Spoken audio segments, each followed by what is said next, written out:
Start करते हैं सबसे पहले मंडे नाइट रॉ की व्यूअरशिप के साथ में। तो इस हफ्ते भी व्यूअरशिप जो है वो कुछ ऐसी खास नहीं हो रही है। लास्ट वीक की जो व्यूअरशिप थी वो 1.674 मिलियन व्यूअर्स थी और इस हफ्ते व्यूअरशिप हो गई है 1.599। अब मैं ऑफिशियली कह सकता हूँ कि जो ट्रिपल एच का इफेक्ट है शायद वो ख़त्म हो गया है। जो फैंस ऐसे ज़्यादा हाइप्ड थे अब वो नहीं रहे उतने, मुझे ऐसा लग रहा है, क्योंकि जिस तरीके से व्यूअरशिप रॉ की नीचे आ रही है, स्मैकडाउन की तो चलो फिर भी सही है। तो आई थिंक ये कुछ हिसाब किताब है। वैसे भी इसके बारे में ज़्यादा बात कुछ करनी नहीं है। व्यूअरशिप है 1.599 मिलियन व्यूअर्स।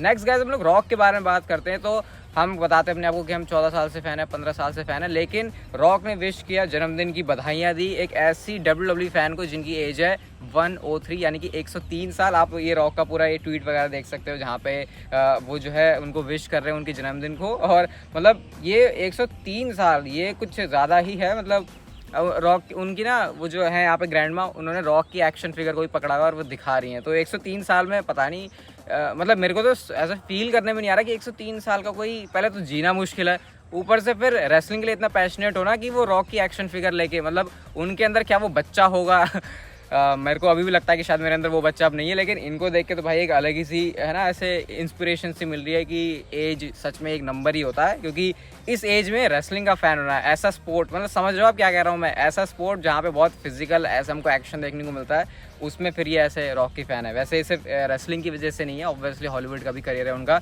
लेकिन वहाँ पे भी एक्शन मूवीज़ ही होती हैं। तो जस्ट मैं आपने कुछ इंटरेस्टिंग मुझे लगा तो मैं आपके साथ शेयर किया। बाकी आप क्या कहना चाहोगे इसके ऊपर? 103 साल की WWE के फ़ैन, मुझे कमेंट सेक्शन में बताना है। 103 साल में वैसे हम तो होंगे ही नहीं, तो फिर फ़ैन बनना तो और भी दूर की बात है। नेक्स्ट गाइज बात करते हैं सेथ रॉलिंस के बारे में। तो WWE और फॉक्स ने ये वाला ट्वीट किया जो आप देख सकते हो। यहाँ पे उन्होंने लिखा है ड्रॉप योर पिक बिलो, और साथ में सेथ रॉलिंस का कौन सा वर्जन हमको ज़्यादा पसंद है वो पूछा, जहाँ पे द आर्किटेक्ट है, अथॉरिटी है, सेथ फ्रिकन रॉलिंस है और अदर है, ऐसे करके। तो इस पर हम क्या रिप्लाई दें? सेथ रॉलिंस ने खुद से ही बता दिया कि कौन सा जो है सबसे मस्त है, और उन्होंने लिखा द विजनरी बिच, मतलब कि उनके अकॉर्डिंग जो विजनरी है वो शायद सबसे बेस्ट है। एंड आई थिंक सारे ही मुझे तो उनके बढ़िया लग रहे हैं। मैं अगर पर्सनली अपना बताऊं तो मुझे उनका वाला गिमिक बहुत पसंद था, वो जो आर्किटेक्ट वाला जब वो था, जब वो शील्ड से अलग ही हुए थे और उसके बाद वो जो बचते हुए भागते थे ना बाकी स्टार्स के साथ में, कि हर कोई उनको ग्रैब करने की कोशिश कर रहा है, उनको कैच कर रहा है, ब्रॉक लेसनर को जिन्होंने भगाया था। आई थिंक मेरा तो वो वाला फेवरेट है। बाकी अभी वाला है जो वो अलग अलग कपड़े पहन के हंसते हैं, नाचते हुए आते हैं, आई थिंक उसको मैं सेकंड प्लेस पर रखूंगा। बाकी आपके क्या है?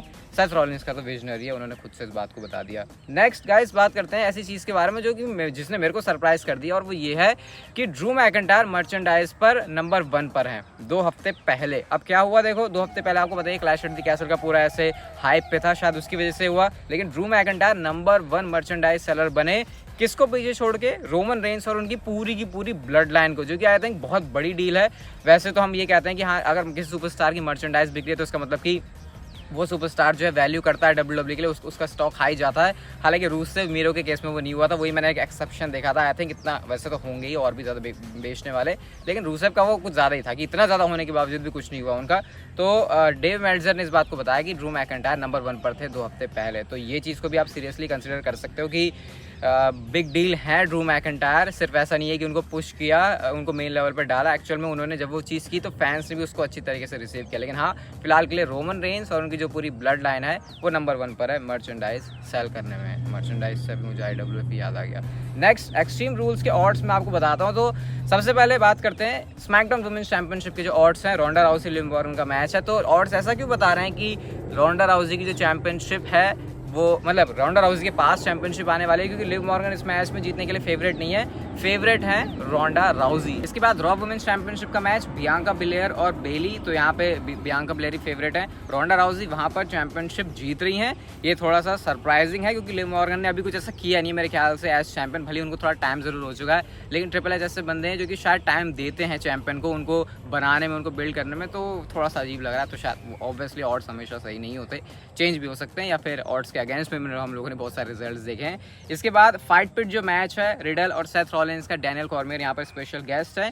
इसमें ऑड्स इंटरेस्टिंग है और शायद आप लोगों को सरप्राइज भी कर देंगे, क्योंकि पहले से ही जो है अभी भी ये वही है, सेथ रॉलिंस फेवरेट नहीं है यहाँ पर, रिडल इस मैच को जीतने के लिए फेवरेट है। वैसे भी सेथ रॉलिंस का रिसेंट टाइम में ज़्यादा मैचेस विन करने का हालत है नहीं, तो रिडल के सामने भी वो जो है अंडरडॉग बने हुए हैं। इसके बाद मैच है आई क्विट एज और फिन बैलर, तो यहाँ पे एज फेवरेट है मैच को जीतने के लिए। भले फिन बैलर कह रहे हैं कि मैं इसको आई क्विट करवा दूंगा, लेकिन एज यहाँ पे फेवरेट है। बट मुझे ऐसा लगता है कि इस मैच का रिजल्ट थोड़ा सा अलग है और अटपटा टाइप का हो सकता है, ऐसा मुझे लग रहा है। अब देखते हैं क्या WWE इस मैच से करती है। स्ट्रैप मैच होगा Karrion Kross and Drew McIntyre. Drew McIntyre भले ही रिसेंट टाइम में मर्चेंडाइज में नंबर 1 सेलर बने, लेकिन ऑड्स के अकॉर्डिंग अभी कैरन क्रॉस ही फेवरेट है मैच को जीतने के लिए, कि वो यहाँ पर ड्रू मैकिंटायर को हरा देंगे स्ट्रैप मैच के अंदर। आई थिंक यहाँ से जो बंदा जीतेगा वो आगे जाके चैलेंजर बन सकता है मेन इवेंट सीन में आने के लिए, चैंपियनशिप के लिए चैलेंज करने के लिए, बट उससे पहले देखना पड़ेगा कि रिजल्ट क्या होता है। और फिर मैच है 6 man good old fashion donnybrook tag team match, इतना लंबा इसका नाम है, इंपीरियम वर्सेस ब्रॉलिंग ब्रूट्स का। तो यहाँ पे इंपीरियम फेवरेट है जीतने के लिए। वैसे जिस तरीके से शेमस को बहुत ही तगड़ा रिसेंट टाइम में अंडरडॉग दिखा रहे हैं, फेस दिखा रहे हैं, अगर उनकी विक्ट्री होती है यहाँ पर तो क्राउड बहुत अच्छी तरीके से इसको मुझे लगता है रिसीव करने वाला है। और वॉल्टर गुंथर ने जो पिछले कुछ महीनों में ही अपनी इमेज इतनी नेगेटिव वाली बना दी है अपने कैरेक्टर की वजह से, अपनी जो भी WWE उनको बुकिंग दिया, आई थिंक वो काफ़ी इंप्रेसिव है। तो देखते हैं फिर जब ये मैच होगा तो क्या होता है। वैसे तो ऑड्स में फेवरेट हैं इंपीरियम इस मैच को जीतने के लिए। अब आपको गाइस बहुत जल्दी रॉ और स्मैकडाउन का जो स्टेज है उसके अंदर चेंज वगैरह देखने को मिलेगा। क्यों ऐसा मैं कह रहा हूँ, वैसे तो मैं आपको बताया था कि सीजन प्रीमियम में शायद ये चीज़ हो सकती है, लेकिन NXT पर ऑलरेडी इसको इंप्लीमेंट कर दिया है।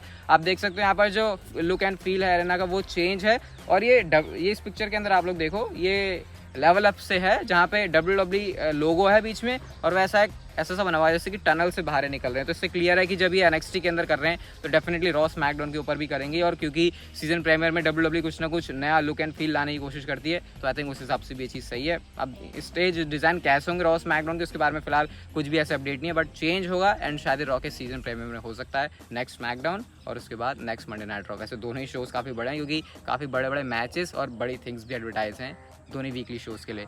नेक्स्ट बात करते हैं उस बंदे के बारे में जिसका नाम है रॉब फी। अब आज से कुछ टाइम पहले जॉन मॉरिसन ने एक पिक्चर डाली थी, आप लोग ये वाला ट्वीट ही देख सकते हो, 6 फरवरी का ये है, जहाँ पे बता रहे हैं कि कैसे उन्होंने वेडिंग वगैरह में सब लोग आए थे और उसको जो सेलिब्रेट कर रहे हैं। तो ये बंदा ऐसा लग रहा था कि शायद ब्रे वाइट के साथ जुड़ा है, इनका कुछ आगे प्रोजेक्ट है, लेकिन प्रोजेक्ट इनका यही है कि ये बंदे को WWE ने अपने साथ साइन कर लिया। ये हॉरर क्रिएटिव राइटर है और ये भी रिपोर्ट्स आ रही है कि वो जो सारे QR कोड्स आपको देखने को मिल रहे हैं ना, वो सारे के सारे इसी बंदे के बनाए हुए हैं और ये इसी के दिमाग की सारी उपज है। अब क्लियरली ये बात इससे होती है कि अगर QR कोड वो बना रहा है ब्रे वाइट के साथ लिंक है, तो फिर मतलब अब क्या ही ब्रे वाइट का टीज बोले। अब उन्होंने अपनी बायो को भी चेंज कर लिया, जहाँ पे वो विक्टिम की साइड होने की बात कर रहे हैं, ऐसा कुछ उन्होंने किया है।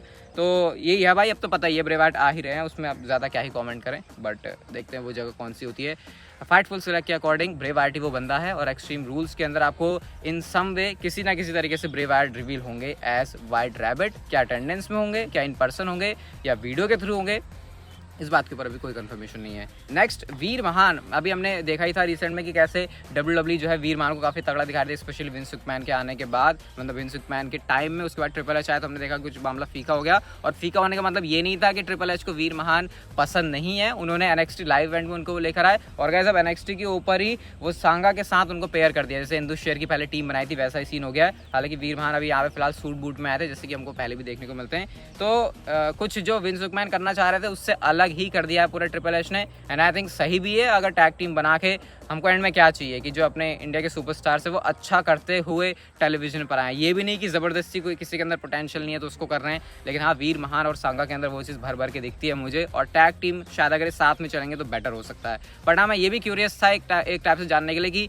विंस मैकमैन अगर वीर महान को ऐसे सिंगल्स रन देते तो कैसा होता, कितने बड़े लेवल पे वो बनते, क्योंकि जिस हिसाब से उनके टीजेस आए थे मंडे नाइट रॉ के ऊपर वो चीज़ कभी देखने को मिली नहीं। अब नहीं हो सकती तो क्या ही कर सकते हैं, बट वीर महान एंड सांगा अब जो है NXT के ऊपर काम कर रहे हैं अच्छे से। आज की नेक्स्ट एंड फाइनल स्टोरी की बात करते हैं तो भाई रोमन रेंस ने एक कुछ रिकॉर्ड बना लिया अपने नाम में, और आज के दिन उनको पूरे आधे साल हो चुके हैं एज अनडिस्प्यूटेड चैंपियन। अब यूनिवर्सल चैंपियनशिप तो आपको पता है उन्होंने, ऐसा लग रहा है कि पता नहीं कौन से जन्म में जीती थी, उसका तो याद भी नहीं आ रहा, वो जैसे ही अपना रिटर्न करने के बाद से उनके पास चैंपियनशिप थी। लेकिन अनडिस्प्यूटेड चैंपियनशिप यानी कि दोनों चैंपियनशिप को होल्ड करते हुए रोमन रेंस को आधा साल हो चुका है। वैसे अभी आप मुझे अपनी प्रेडिक्शन बताओ कि आपको क्या लगता है रोमन रेंस की अनडिस्प्यूटेड चैंपियनशिप का रेन कितना लंबा और चलने वाला है? मैं किसी सिंगल चैंपियनशिप की बात नहीं कर रहा, पूरी अनडिस्प्यूटेड, क्योंकि इस रेन को बना के रखना थोड़ा सा मुश्किल हो जाएगा रोमन रेंस के लिए, क्योंकि अब आगे जो उनके सामने चैलेंजर हैं वो काफ़ी मुश्किल होने वाले हैं। और अगर बिगर प्लान है तो फिर आई थिंक रॉक के सामने वो होने वाला है रेसलमेनिया 39 के अंदर। खैर गाइस, आज की वीडियो यहीं तक की थी। अच्छी लगी तो like share subscribe notification bell को ऑन कर दो, and see you guys in my next video.